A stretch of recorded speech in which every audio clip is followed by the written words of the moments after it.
Hey guys, what's up? Today I have come up with another interesting topic of DevOps called Docker.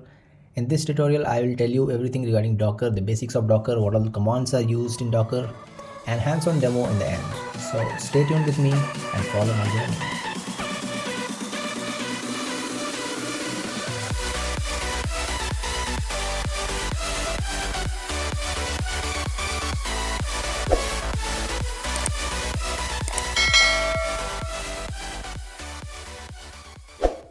So guys, in the next 20 minutes or so, we will see what is Docker, followed by Docker installation, which I'll not go into detail. You can check any video in internet and you can install your Docker. And then we will see some of the commands which are used in Docker.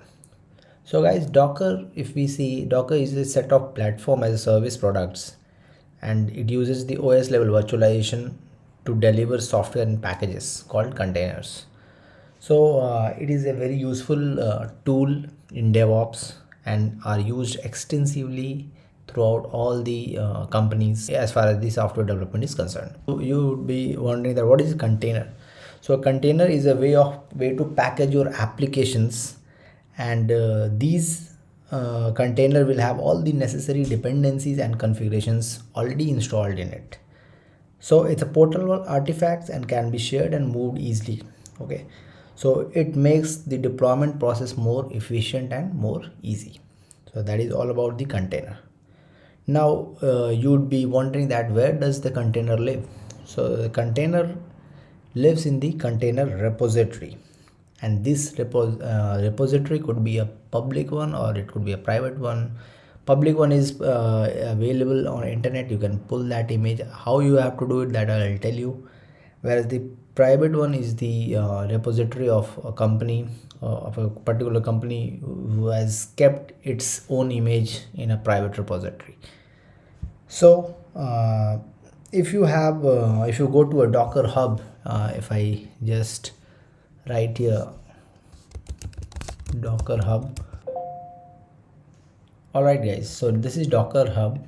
If you just go into the first this thing, so now you see this is the official Docker hub site, and if you write any of the application image, it will be readily available over here. Official images are available. So Redis, similarly, if I want Postgres, I'll get the image of Postgres or Jenkins.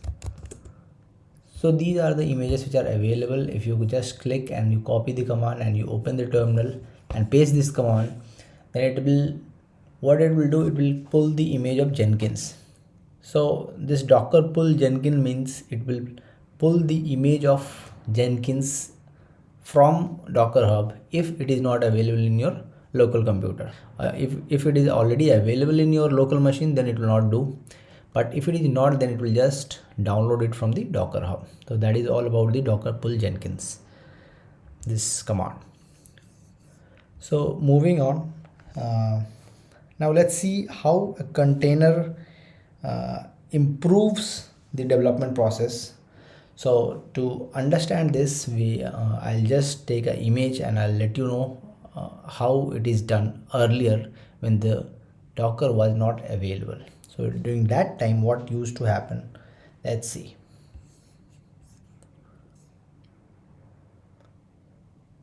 So now let's see how container improves the development process. So but before that, before when container was not there, what used to happen?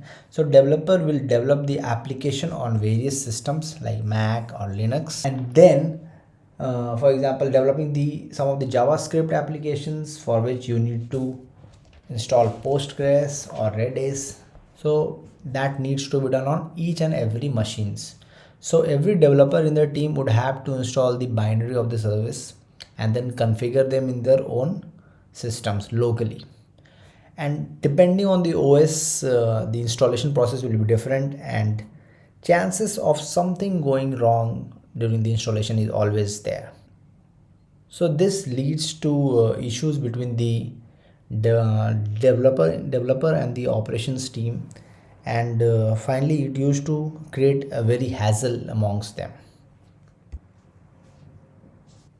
So to overcome this problem, containers are used. So with container, you don't have to install any of these Postgres or Redis or any of the applications directly into your local machines. So you have a container which is an isolated environment with OS layer, and all the packages which are required to be developed, which are required to be pulled, are already available in the container. So instead of installing all the binaries, developer has to check the repository and download the particular specific container in their local machines. So this way, container has solved many problems between the different developers and the operations team. So this is done using the Docker command, and thus this makes the setting up of a local environment much easier and very efficient system. So you can see the different version of same application running without any conflict. I can run two different versions of same application without any conflict. So I can run Redis V version 5.0, or I can run Redis version 6.0 also, or Postgres SQL 9.3, 9.4, like that. The only thing I need to do is to change the host binding number, that I'll tell you in the subsequent slides. So now guys, let's move to Docker command. But before that, let's understand the difference between the container and the images. So most of us are confused and we use the terms interchangeably, but there is a very fine difference between these two. So the difference is the container is a running environment for images. So when you pull an image, it need not happen that you run the container. So for example, docker pull redis, if I do this command, it will pull the redis image and it will make available to me in my system, but it does not start a container. So application runs inside container could be Redis or Postgres or Mongo, and container have its own port number binded to it and have its own file system. So go to Docker Hub and search for the Redis, and then do this and you will come to know practically. So you can pull Redis image on your laptop by docker pull Redis, and you can see a different layers of images getting downloaded. So I'll let you know by just installing it. So I'll open my terminal. Okay, so but before that you have to install Docker, and you have. So guys, I'll just pull the Redis image. So I'll write docker pull Redis, and it will pull me the latest image of Redis. So if I don't specify the version of Redis, then it will pull me a latest version. If I specify the version, then it will give me a specific version of Redis. So it is doing it. So I have already installed it. So I don't, next time I'll do docker pull Redis, it will directly give me the installed one. Since I had already installed it, the images, so it will just tell me that image is up to date for Redis, and that is the latest one which is available to us.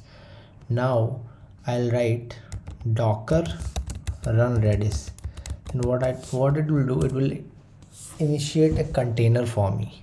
All right guys, so if I go into terminal and open a new tab, you see, if I write docker ps, then it will give me container. You see, so it is a container ID, this is the Redis image, this is the container ID which is there.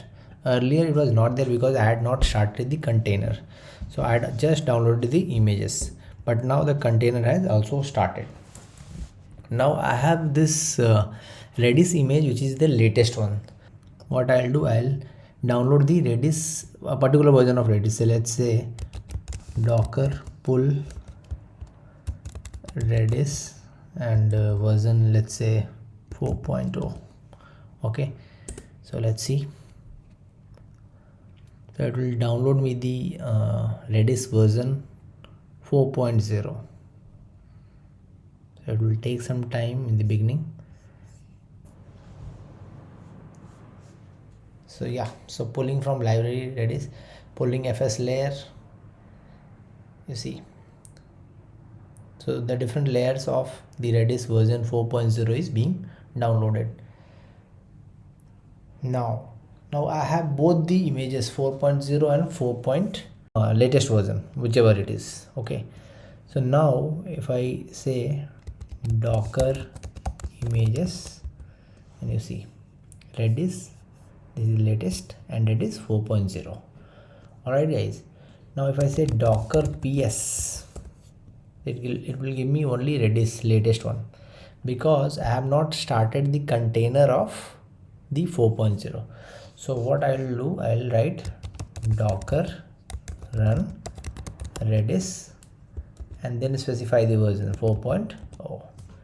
So when you do that, it will start the container. So now it is saying ready to accept the connection. Alright guys, so if I go in another terminal, and I'll have to go in another one more terminal, so I'll go new tab, and now when I write docker ps, it will show me two container IDs. You see Redis 4.0 and Redis. So these are the two container IDs I have run.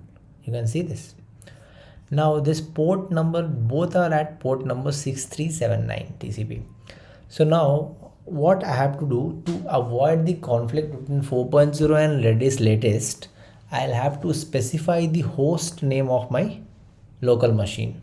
So how we will do it, let's see it. So I'll write clear. All right, now like over here docker ps, if I write, you see it is name is Keen Wozniak and some written Babbage, something like that is given. So you can specify the name of the your images. You can change that name. You have the flexibility to change the name. You also have the flexibility to give the port number. How we will do the port number, I'll show you. So first we have to stop the container. So docker stop, and then this container ID, control C, control V. Okay, so this will stop the container ID. Again docker control C, I'll write docker stop, and this ID I'll just paste it. Now it has stopped. Now if I write docker ps, then nothing is there. All right, I'm sorry guys, docker ps.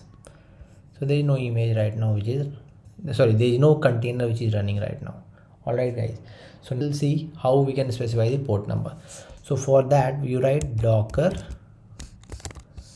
run -p, that is the port number. So let's say 6000, I bind it to my laptop, this thing port number as 6000, and then the default 6379 ports, 6379. All right, and then Redis, I am giving to Redis, let's say 4.0. okay, so now this will get binded to this thing. I'll just copy this. Okay, now when I enter, you see if I go in another terminal, again new tab, I could have started in detached mode also. Same thing I'll do, I'll paste it, but this time what I will do, I'll give this as 6001. okay, and then I'll specify the version, that is the latest one. All right guys, now you see, now this is also started. Now I'll move to new terminal, and if I write docker ps, you see now docker ps, it has created two container ID, this one and this one. Okay, and now the port number, if you see that this particular container is attached with 6001, and this one is attached with 6000. okay, with the same same container ID port. This is the container port, and this one is the host port, that means my PC port. Okay, so this way you can change, you can run both the Redis version 4.0 and Redis latest version without any conflict. Alright guys, this was a very short tutorial on Docker.